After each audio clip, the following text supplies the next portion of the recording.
Hello and welcome to a video where I'm going to take a look at the Apocalypse DLC. The Apocalypse DLC dropped on Tuesday this week, so it's been out for a couple of days and it's given me enough chance to play with all the content that's there, even though it's not that much, and come to a consensus on whether I enjoy it or not.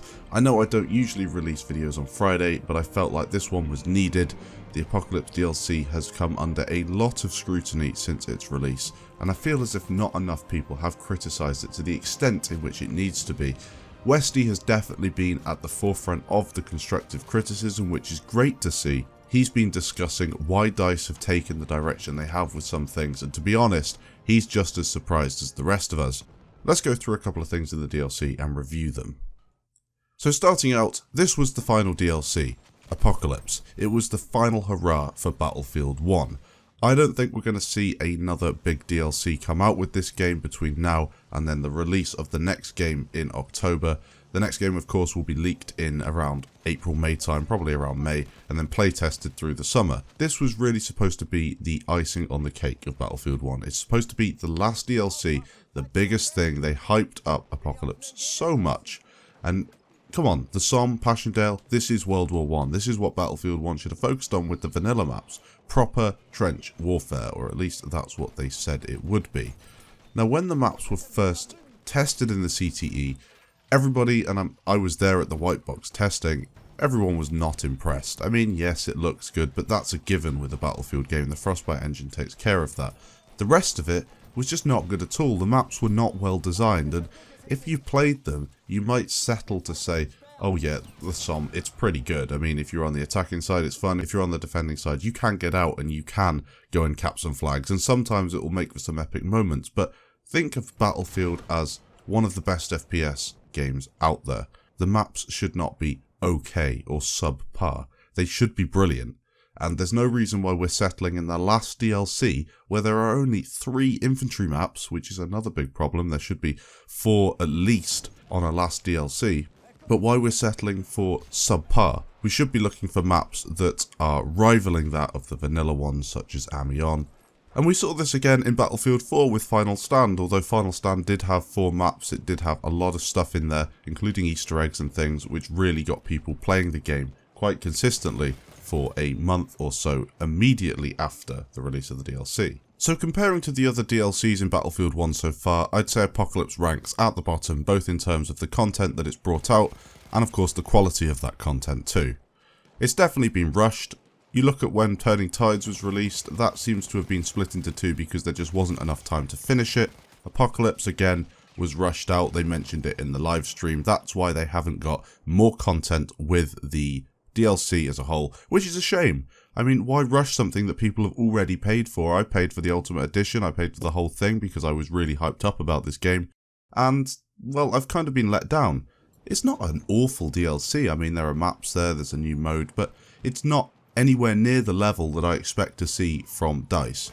It's just not up there with everything else that they've created. Yes, visually, it's stunning, but as I mentioned before, everything they do is visually stunning. I was expecting more bug fixes and things that would really finish the game. As I mentioned, icing on the cake. You're finishing the game off, you're locking it down, and you're letting people play it for 6 months constantly, trying to build up that player base before the next game comes out. I think DICE's disconnection with the community is highlighted by the introduction of afflictions. Afflictions is not something anybody wants, and Afflictions doesn't offer anything that anybody wants either. It's really no good at all, and it's been thought up by somebody who really doesn't understand what the community is after. I like to think of myself as one of the players that might use Afflictions, somebody that's trying to improve my game. I've been playing Battlefield games for a while, I've been improving my aim as much as possible with Battlefield 1 because of course BF4 I played vehicles, BF1 I've moved over to infantry, and you need good aim to be good and to create videos for people, and I play with a lot of people who are very, very good players. Some are ex-competitive players, as much as that sounds ridiculous with Battlefield, but they used to play some sort of competitive type of Battlefield, so they're good players. Will any of them use Afflictions? No. Why would you? It makes absolutely no sense to hinder yourself with, no real meaning at all.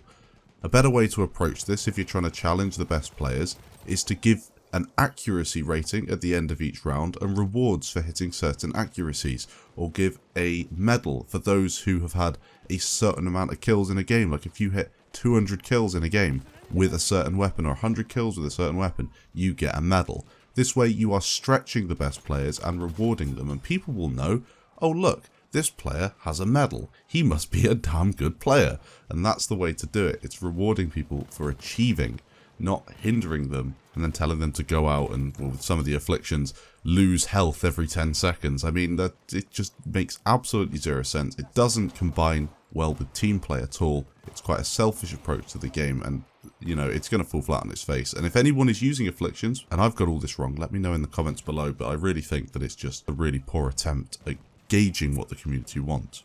In terms of a lack of maps, 3 infantry maps is not enough. As I said, you need to have a minimum of 4. They kind of set the precedent with previous DLCs, all of them having at least 4 maps. The air assault maps, I guess, do make up 4 or 5 maps, but one's from the campaign, and the other one is literally just a mountainside. So they don't really count as maps for me. They've not taken long to put together or design. They're in the air. When we're looking at game modes, operations, the excuse is that operations couldn't be included because there's no historical link. That is the biggest load of crap I have ever heard for an excuse. Admittedly, I think they did run out of time. That is the reason they have not done it.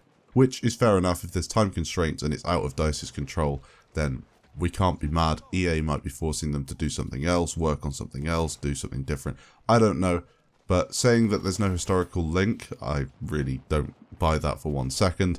DICE have a history of bringing in historically inaccurate weapons and locations. I really don't think that I've had too much trouble having an operations mode on the Somme and then maybe linking it over to Passchendaele somehow, or vice versa.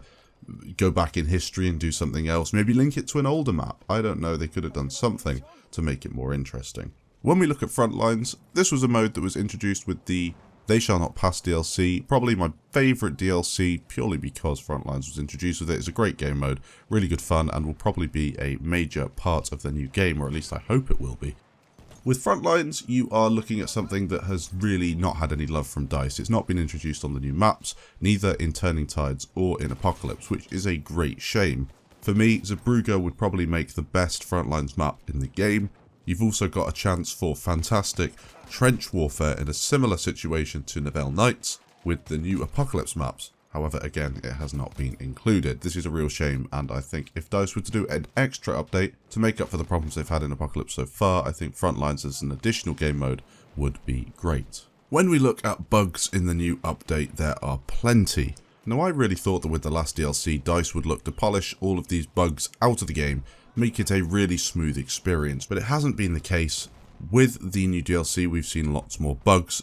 Whether this includes things like the vaulting bug, the medic bug, and there are a few medic bugs to go along with this DLC, really not something that has been fixed. I think that what DICE should have focused on is polishing out these bugs as soon as possible, and I know some of them might be legacy problems with the Frostbite engine, but I mean, some of them really could have been fixed, and it's obvious that they've run out of time with this DLC, and that's the reason a lot of them haven't been. Now, the major one was the stuttering. Linked to the assignments, CPU spikes would cause the user to have some serious problems when shooting enemies. This has of course been highlighted by DICE as a problem they are trying to fix. They have identified the issue, so that should be out. But again, it's one of these quality control issues that have plagued Battlefield 1, which is a game that released smoothly and really should be trying to avoid these all in all. Now, having to hotfix, as I mentioned, is not good, but it does prove that DICE are still willing to fix the game after that final DLC, and hopefully we'll see a couple more fixes through the coming months. Now, overall, I'd like to say that this DLC was underwhelming, but not the worst. It's kind of a 50-50 for me. I've had some fun playing it. If it had more game modes, I'd probably quite enjoy it, but overall, I'm really not that impressed. It's Friday. I've started playing it on the Tuesday, and I'm pretty much done with everything it had to offer. The new weapons are kind of cool, but again, linked to that, we've got the Howl medic rifle, which has pre-TTK 2.0 statistics attached to it, which is why it doesn't really feel that good when using it. Again, quality control at a very low level over there at DICE, which is a shame. Let me know in the comments what you think of this DLC. As I said, I'm on the fence with it. It's kind of cool in some aspects, but absolutely atrocious in others. Let me know what you think, and I'll catch you in the next video.